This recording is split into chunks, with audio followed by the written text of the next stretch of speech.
नमस्कार साथियों छत्तीसगढ़ शिक्षक भर्ती 2023 जिसके अंतर्गत हम प्रतिदिन दोपहर आप सभी के लिए सामाजिक विज्ञान के टॉप 30 एमसीक्यूज लाते हैं जो कि अत्यंत महत्वपूर्ण एमसीक्यूज होता है। आज फिर से हम इस वीडियो में 30 अत्यंत महत्वपूर्ण सामाजिक विज्ञान के एमसीक्यूज लेकर आए हैं। दमदार दोपहर, दमदार वीडियो। आइए हम शुरू करें। तो साथियों, शुरू करने से पहले जो साथी नए होंगे चैनल को सब्सक्राइब कर लेंगे भाई, और वीडियो को लाइक जरूर करेंगे। चलिए सीधे वीडियो पर आते हैं। देखिए, एक एक करके हम सभी प्रश्नों को लेके चलेंगे। 30 एमसीक्यूज पर हम चर्चा करने वाले हैं। क्वेश्चन नंबर फर्स्ट है, यदि भारत में एक नए राज्य का सृजन किया जाता है तो संविधान के निम्न में से किस अनुसूची में संशोधन करना होगा? मान लीजिए हमारे देश में अगर एक नया राज्य बनाना है तो कौन सी अनुसूची में संशोधन करना होगा भाई? पहली, दूसरी, तीसरी या सातवीं? मोस्ट इंपॉर्टेंट प्रश्न है। इसका उत्तर हो जाएगा ए, पहली अनुसूची में। क्लियर है ना? चलो अगला प्रश्न देखो भाई। क्वेश्चन नंबर 2 क्या कहता है? किसी अधिनियम को संविधान की किस अनुसूची में सम्मिलित करने पर उसकी वैधता को सामान्यतः किसी न्यायालय में चुनौती नहीं दी जा सकती है ना? संविधान की किस अनुसूची में सम्मिलित करने पर? 5वीं, 6वीं, 9वीं या 12वीं? तो किसमें? 9वीं अनुसूची में। ठीक है, 9वीं अनुसूची में कोई भी अधिनियम, जैसे आरक्षण से संबंधित अधिनियम जो है, मान लो 9वीं अनुसूची में डाल दिया गया तो न्यायालय की शरण कोई नहीं ले सकता। इसीलिए आरक्षण के वर्तमान में प्रदेश में जो नियम थे ना, उसको 9वीं अनुसूची में शामिल करने की बात की जा रही थी। क्लियर है? चलो प्रश्न क्रमांक 3 है साथियों। देखो, संविधान के किस अनुच्छेद के प्रावधानों के अनुसार भारत सरकार द्वारा भारत रत्न, भारत विभूषण आदि अलंकरण दिए जाते हैं? कौन से अनुच्छेद के तहत ये अलंकार दिए जाते हैं? अनुच्छेद 15, अनुच्छेद 18, अनुच्छेद 20 या अनुच्छेद 32? किसके तहत दिए जाते हैं साथियों? देखो, बी आ जाएगा। अनुच्छेद 18 के तहत जो अलंकरण है प्रदान किया जाता है। प्रश्न क्रमांक हमारा 4 है साथियों। देखो, किस मौलिक अधिकार को डॉक्टर अंबेडकर ने संविधान की आत्मा या हृदय एवं आत्मा की संज्ञा? देखो, संविधान की आत्मा, संविधान का हृदय की आत्मा कहा गया है किसको? समानता के अधिकार, स्वतंत्रता का अधिकार, शोषण के विरुद्ध अधिकार या संवैधानिक उपचारों का अधिकार? बहुत सरल है भाई, डी इसका सही उत्तर हो जाएगा, संवैधानिक उपचारों का अधिकार। ठीक है ना? अच्छे से पढ़ेंगे भाई सभी साथी, बिल्कुल कोई भी हमारा वीडियो स्किप ना किया करे, क्योंकि जो चीजें हम बता रहे हैं ना, मोस्ट इंपॉर्टेंट चीजें जो कि पूछे गए होते हैं उसी को लेकर हम आते हैं, स्पेशली आप सभी साथियों के लिए। ठीक है, आपने कहा सामाजिक विज्ञान का वीडियो बनाइए और यही वजह है कि हम आप सभी के लिए वीडियो लाते हैं। प्रश्न 5 देखिए, किसी नागरिक द्वारा कोई सार्वजनिक पद असंवैधानिक रूप से ग्रहण करने पर सर्वोच्च न्यायालय उसके विरुद्ध कौन सा रिट जारी कर सकते हैं? परमादेश, प्रतिषेध, उत्प्रेषण या अधिकार परीक्षा? तो क्या हो जाएगा भाई इसका उत्तर? डी, असंवैधानिक रूप से यदि पद को ग्रहण कर रहा है तो अधिकार परीक्षा के तहत रिट दायर किया जा सकता है। ठीक है, चलो अगला है प्रश्न क्रमांक 6। देखो, अंतःकरण की स्वतंत्रता संबंधी अनुच्छेद 25 के मौलिक अधिकारों के अनुसार हिंदुओं के प्रति निर्देश का तात्पर्य निम्न में से किस धर्म का मानने वालों के प्रति निर्देश नहीं है भाई? बौद्ध, जैन, सिख या पारसी? इसका उत्तर हो जाएगा देखो डी, पारसी। ठीक है ना? चलो, चीजें समझ में आनी चाहिए भाई, हमारा यही उद्देश्य रहता है। चलो 7वां प्रश्न देखो, भारतीय संविधान के राज्य के नीति निर्देशक सिद्धांतों को शामिल करने के पीछे उनका उद्देश्य राज्य में क्या स्थापना करता है? नीति निर्देशक तत्व को, नीति निर्देशक सिद्धांत को शामिल करने के पीछे क्या है? गणतंत्रात्मक, धर्मनिरपेक्ष, लोकतांत्रिक या जन कल्याणकारी? तो इसका उद्देश्य है लोकतंत्र। राज्य में जो नीति निर्देशक सिद्धांत को लाने के पीछे है लोकतंत्रात्मक जो है या लोकतांत्रिक जो गणराज्य बने। ठीक है, यही उद्देश्य था। ठीक है, भारत के संविधान में रखने के पीछे। निम्न में से किस समिति के संस्तुतियों के आधार पर 42वां संविधान संशोधन अधिनियम 1976 द्वारा संविधान में 10 मूल कर्तव्य जोड़े गए?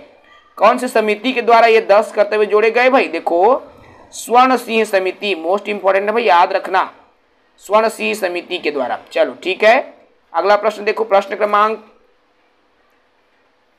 निम्न में से कौन सा भारतीय नागरिकों का मौलिक कर्तव्य नहीं है? अब मौलिक कर्तव्य कौन सा नहीं है भाई? स्त्रियों के सम्मान, प्रथाओं का त्याग, पर्यावरण संरक्षण, वैज्ञानिक दृष्टिकोण, धर्मनिरपेक्षता का पालन करना। क्या है भाई इसका उत्तर? धर्मनिरपेक्षता का पालन करना मौलिक कर्तव्य नहीं है, ठीक है ना, हो गया। चलिए क्वेश्चन नंबर 10 में आइए भाई। देखो, मौलिक अधिकार विधि के समक्ष समानता का अपवाद निम्न में से कौन नहीं है? विधि के समक्ष स्वतंत्रता समानता है ना, विधि के समक्ष समानता का अपवाद नहीं है राज्यपाल, प्रधानमंत्री, राष्ट्रपति या विदेशी राज्य का राजदूत। चलो भाई आंसर दो इनका, प्रधानमंत्री, ठीक है ना, अपवाद नहीं है भाई प्रधानमंत्री, याद रखना इस बात को। चलो अगला प्रश्न आता हमारा 11वां, स्वतंत्रता का अधिकार से संबंधित अनुच्छेद 12 में वर्तमान में कितनी स्वतंत्रताएं भारतीय नागरिकों को प्राप्त है भाई? कौन, कितने प्रकार के स्वतंत्रता के अधिकार के संबंध में अनुच्छेद 12 में कौन सी और कितनी प्रकार की स्वतंत्रताएं प्राप्त है? 4, 5, 6, 7 ऑप्शन हो जाएगा सी, 6 प्रकार की स्वतंत्रता प्राप्त है, ठीक है ना, ओके। चलिए फिर अगले प्रश्न में आ जाते हैं भाई, काहे लेट करना। देखो, भारतीय संविधान की प्रस्तावना में निहित भावनाएं किस देश के संविधान से ली गई है भाई? भारतीय संविधान की प्रस्तावना में जो निहित भावनाएं हैं कौन सी देश के संविधान से ली गई है? कनाडा, ऑस्ट्रेलिया, दक्षिण अफ्रीका या आयरलैंड? इसका उत्तर क्या हो जाएगा? बी, ऑस्ट्रेलिया के संविधान से लिया गया है, ठीक है ना, ओके ओके। चलिए भाई प्रश्न क्रमांक 13, देखो भाई 4 ऑप्शन है प्रश्न 13 में, भारतीय संविधान के लक्षण एवं उसके स्रोतों के संबंध में निम्न में कौन सा सुमेलित नहीं है? सुमेलित नहीं है उसको बताना है, ठीक है ना। देखो कौन सा सुमेलित नहीं है भाई, 4 ऑप्शन दिया जा रहा है। देखो डी इसका अवशिष्ट शक्ति और ऑस्ट्रेलिया, ये सुमेलित नहीं है भाई, ठीक है ना, ओके। चलो भाई अगला प्रश्न में आते हैं। देखो प्रश्न क्रमांक 14 में आ जाओ, लोकसभा को निम्न में से क्या नहीं कहा जाता है? प्रतिनिधि सभा, लोकप्रिय सदन, निम्न सदन या स्थायी सभा? लोकसभा को क्या नहीं कहा जाता भाई?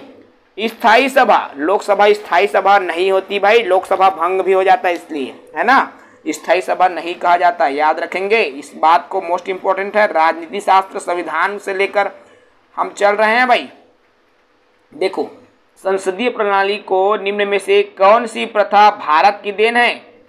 अब संसदीय प्रणाली में कौन सी प्रथा है भाई जो भारत की देन है? शून्यकाल, प्रश्नकाल, कटौती प्रस्ताव या स्थगन प्रस्ताव? उत्तर हो जाएगा ए, शून्यकाल, ठीक है ना, कोई डाउट नहीं है, ओके। अगला, चलो भाई अगले प्रश्न में आते हैं। देख लो भाई क्वेश्चन नंबर 16, राष्ट्रपति पर महाभियोग का आरोप संसद के किस सदन द्वारा लगाया जा सकता है? सिर्फ लोकसभा, सिर्फ राज्यसभा, किसी भी सदन या मंत्रिपरिषद के अनुमोदन के बाद सिर्फ लोकसभा में? तो इसका उत्तर क्या होगा? किसी भी सदन से, ठीक है ना भाई। तो महाभियोग राष्ट्रपति पर संसद के किसी भी सदन से लगाया जा सकता है, इंपॉर्टेंट है भाई, याद रखना। कभी कभी क्या होता है, जिसका उत्तर लंबा दिखता है ना, लोग उसी को टिक मार के आ जाते हैं भाई, ये तरीका बिल्कुल गलत है ना, याद रखियो। ऐसे ऐसे चीज़ों को भाई सोच समझ के उत्तर देना पड़ता है भाई, सब्र है ना, सब्र के साथ। देखो भाई 17, विधि के किसी प्रश्न पर सर्वोच्च न्यायालय से परामर्श लेने का अधिकार किसको है? विधि के किसी प्रश्न पर सर्वोच्च न्यायालय के से परामर्श लेने का अधिकार उच्च न्यायालय, राज्यपाल, राष्ट्रपति या उपरोक्त सभी? तो किसको है भाई? राष्ट्रपति को है, सर्वोच्च न्यायालय से परामर्श लेने का अधिकार है ना। चलो प्रश्न क्रमांक 18 देखो, भारतीय राष्ट्रपति के पास कौन सी वीटो, जिसे निषेधाधिकार बोलते हैं ना, निषेध अधिकार, कौन सी वीटो है भाई? वीटो शक्ति होती है पूर्ण, निलंबनकारी, जेबी या उपरोक्त सभी? कौन सी शक्ति है भाई? उपरोक्त सभी, इसका उत्तर डी हो जाएगा। क्लियर है ना? ओके, चलो प्रश्न 19 में आओ। देखो, राज्यों से राज्यसभा के सदस्यों के निर्वाचक मंडल के सदस्य होते हैं। कौन होते हैं भाई? विधानसभा के निर्वाचित सदस्य, विधानसभा के सभी सदस्य, जिला पंचायत के सदस्य और राज्य लोकसभा के निर्वाचित सदस्य। उत्तर क्या हो जाएगा भाई? देखो, इसका उत्तर हो जाएगा ए, विधानसभा के निर्वाचित सदस्य जो राज्यसभा के सदस्यों का निर्वाचन मंडल के सदस्य होते हैं। ठीक है ना? चलो प्रश्न क्रमांक 20 देखो, लोकसभा द्वारा पारित धन विधेयक को प्राप्त होने के कितने दिनों को भीतर राज्यसभा को वापस लोकसभा को लौटाना होता है भाई? 6 सप्ताह, 30 दिन, 14 दिन या इनमें से कोई सीमा नहीं है। तो 14 दिन के भीतर में लोकसभा को लौटाना होता है। याद रखना, धन विधेयक को। ठीक है ना? चलिए प्रश्न क्रमांक 21 में थोड़ा सा दिखने में देख सकते हो भाई, यहाँ निम्न में से, अच्छा ये चलो इसको हटा देते हैं। प्रश्न 22 देखो, भारत के प्रधानमंत्री निम्न में से क्या होता है भाई? निर्वाचित, नियुक्त, चयनित या मनोनीत? भारत के प्रधानमंत्री क्या होते हैं? नियुक्त होते हैं। होते हैं ना भाई? नियुक्त होते हैं ना। पहले तो उस पार्टी उस छाप जो जैसे कांग्रेस, भाजपा, भाई जिसका ज्यादा मत उसी में से बनता है प्रधानमंत्री। होता है ना भाई? ठीक है, अगला देखो भाई प्रश्न 23, केंद्रीय मंत्री परिषद के सदस्य व्यक्तिगत रूप से किसके प्रति उत्तरदायी होते हैं? लोकसभा अध्यक्ष, प्रधानमंत्री या राष्ट्रपति? तो राष्ट्रपति। ठीक है, इसके राष्ट्रपति के प्रति उत्तरदायी होंगे भाई, याद रखियो इस बात को। चलो प्रश्न 24, लोकसभा अध्यक्ष को पद की शपथ कौन दिलाता है? राष्ट्रपति, लोकसभा अध्यक्ष, मुख्य न्यायाधीश या शपथ की आवश्यकता ही नहीं पड़ती? तो शपथ की आवश्यकता नहीं पड़ती भाई रे लोकसभा अध्यक्ष को, है ना? ठीक है भाई, चलो अगला प्रश्न देख लो। प्रश्न क्रमांक 25, निम्न में से किस स्थिति में केंद्रीय मंत्री परिषद विघटित नहीं होगी? किससे विघटित नहीं होगी? प्रधानमंत्री की मृत्यु, किसी मंत्री के परित्याग, किसी मंत्री के विरुद्ध अविश्वास प्रस्ताव पारित होने या प्रधानमंत्री के पद त्याग पर। उत्तर हो जाएगा किसी मंत्री के पद त्याग पर, भी आ जाएगा भाई। ठीक है ना? विघटित नहीं हो, कोई भी मंत्री यदि पद का त्याग करता है, केंद्रीय परिषद जो है मंत्री परिषद विघटित नहीं होता, याद रखना इस बात को। चलो भाई क्वेश्चन नंबर 26, वर्तमान संवैधानिक प्रावधानों के अनुसार केंद्रीय मंत्री परिषद में अधिकतम कितने सदस्य हो सकते हैं भाई? संसद के कुल सदस्य का 15%, कुल सदस्य का 10%, लोकसभा की कुल सदस्य का 15 या लोकसभा के कुल सदस्य का 10%। चीजें समझ में आ रहा है ना? तो बिल्कुल इसका उत्तर सी हो जाएगा भाई, लोकसभा के कुल सदस्य का 15%। ठीक है ना? चलो अगला प्रश्न है प्रश्न 27 देखो, राष्ट्रपति के त्याग पत्र की सूचना उपराष्ट्रपति किसे देता है? प्रधानमंत्री, लोकसभा, महान न्यायवादी या निर्वाचन आयोग? तो राष्ट्रपति के त्याग पत्र की सूचना उपराष्ट्रपति किसे देगा भाई?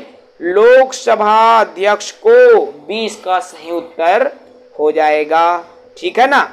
चलो प्रश्न 27 हो गया, अभी देख लो। अच्छा प्रश्न 28, चलो भाई प्रश्न 27 ही है क्योंकि प्रश्न 28 अपना क्या हो गया, चेंज हो गया है। ठीक है, तो 27 प्रश्न ही हम इस वीडियो में करते हैं साथियों। ठीक है ना? बिल्कुल हमारे साथ जुड़े रहेंगे। प्रतिदिन दोपहर को हम 30 MCQ SST की लाते रहते हैं, जो कि बहुत ही इंपॉर्टेंट MCQ है। आपके विविध परीक्षाओं में पूछे गए MCQ लाते हैं। जो साथी नए होंगे साथियों, वो चैनल को हमारे सब्सक्राइब कर लेंगे। प्रतिदिन आपको रेगुलर क्लासेस मिलती रहती है हमारे चैनल के माध्यम से भाई। ठीक है, तो क्लासेस ज्वाइन करें, चैनल से जुड़े। जय हिंद, वंदे मातरम।